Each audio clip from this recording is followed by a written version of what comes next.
haute, jusqu'à son hangar à bateau. Comme sa maison, il était en briques, à chaînage de bois et un peu délabré. L'intérieur était obscur et tapissé de toiles d'araignée. Judith se débarrassa de ses bottes, accrocha sa cape à un vieux crochet et, dissimulée aux regards extérieurs par les 2 battants fatigués de la porte du hangar, descendit la cale de pierre et entra dans la Tamise.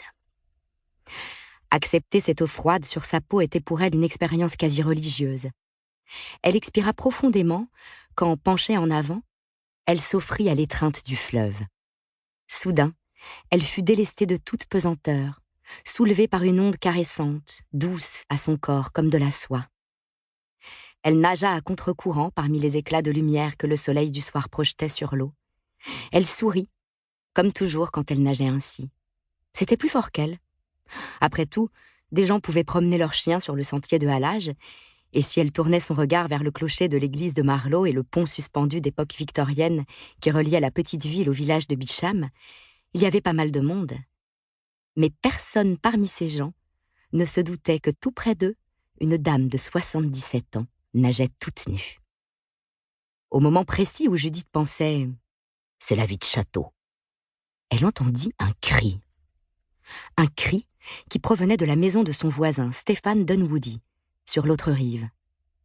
Au ras de l'eau, elle avait du mal à distinguer la scène. Seul le toit de la maison de Stéphane émergeait d'une épaisse touffe de massettes, ces roseaux envahissants qui bordaient le fleuve. Judith écouta attentivement. Tout était calme. Cela devait être un animal, un chien, peut-être un renard.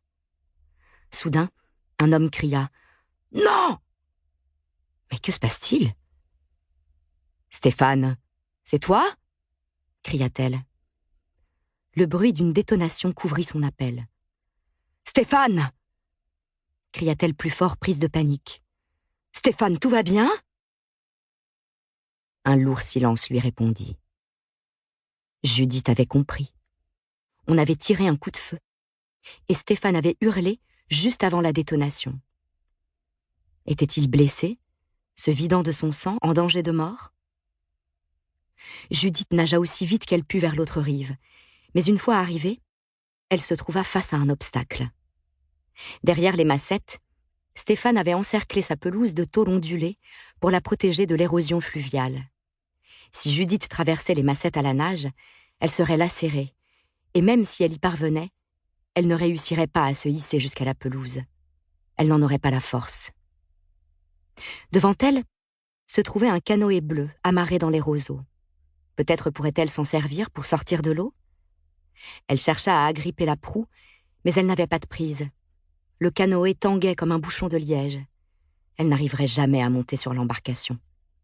Elle essaya tout de même une dernière fois et parvint presque à se hisser sur la poupe.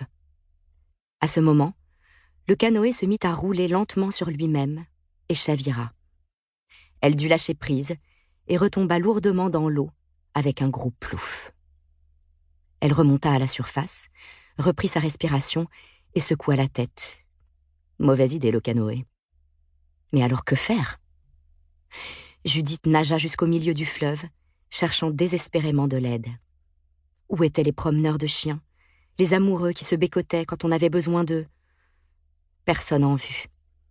Il ne restait plus qu'une solution, retourner chez elle aussi vite que possible. Lorsqu'elle atteignit son hangar à bateau et reprit pied sur la terre ferme, sa respiration était courte et sifflante, mais il n'y avait pas une seconde à perdre. Elle revêtit sa cape. Alors qu'elle traversait la pelouse, elle se retourna vers la maison de Stéphane. Au bord du fleuve, un saule pleureur, qu'il ne taillait jamais, faisait écran. De là où elle se trouvait, elle ne distinguait que la moitié du jardin. Elle se précipita sur le téléphone et composa le numéro d'urgence. En attendant la connexion, elle s'approcha de la fenêtre du bow window pour surveiller la maison de son voisin. « Je veux parler à la police », dit-elle, dès que l'on décrocha. « On a tiré chez mon voisin. Vite! Il y a eu un coup de feu. Quelqu'un est blessé. » L'adresse fut notée, les détails enregistrés. On informa Judith que les services d'intervention allaient se rendre sur place, puis on raccrocha, la laissant très désappointée. Il y avait sans doute autre chose à faire. Para seguir escuchando este audiolibro gratuitamente, haz clic en el enlace de la descripción y podrás escucharlo completo sin coste gracias a la prueba de 30 días de Audible.